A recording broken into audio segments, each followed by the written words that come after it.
Bonjour, nous allons maintenant nous concentrer sur la 8e et dernière étape de notre échelle, prendre congé du client. Cette étape va essentiellement se dérouler à la caisse.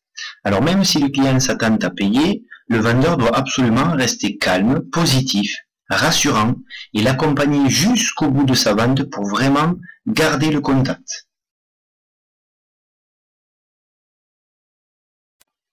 Cette étape est vraiment primordiale puisqu'elle va permettre de fidéliser le client. Outre la proposition d'un élément de fidélité comme la carte de fidélité, c'est le dernier souvenir que le client gardera du magasin et qui lui permettra de revenir. La première partie de cette étape consiste à proposer au client de se diriger vers la caisse de manière habile. Cette étape semble anodine, mais il faut la réaliser avec douceur. Le vendeur doit rester toujours poli, souriant, le regard franc.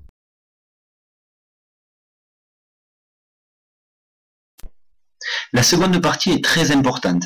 Il s'agit de proposer un élément de fidélisation au client comme la carte de fidélité. C'est primordial aujourd'hui de fidéliser un client.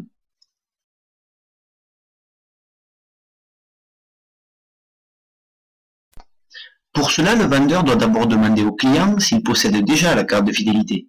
Il est peut-être déjà fidèle. Si ce n'est pas le cas, le vendeur doit annoncer les avantages de la carte de fidélité et ensuite lui demander s'il veut y souscrire.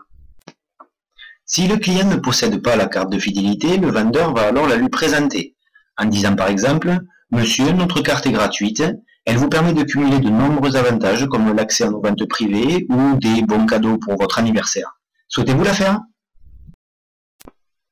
Une fois que le client a souscrit à la carte de fidélité, il faut maintenant l'encaisser.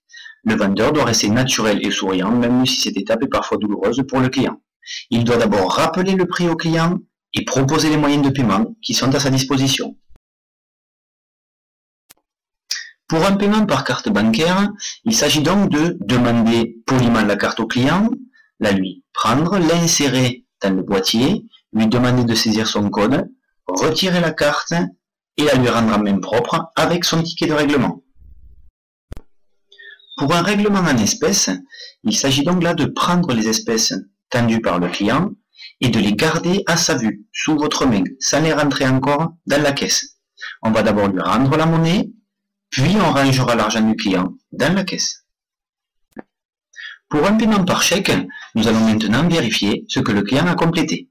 Nous allons contrôler le chèque avec la date, le montant en lettres et en chiffres, la signature, mais nous allons aussi lui demander une pièce d'identité grâce à laquelle nous noterons un certain nombre d'informations au dos du chèque. La quatrième et dernière partie consiste à prendre congé et rassurer le client. On va donc soigneusement plier et ranger les produits dans un paquet et faire un paquet cadeau si besoin. On va tendre le sac au client en laissant les anses disponibles et on va lui dire quelques mots pour le conforter dans son choix. Attention vraiment à l'accompagner jusqu'au bout. Enfin, reste maintenant à saluer le client et à lui dire à bientôt chez nous.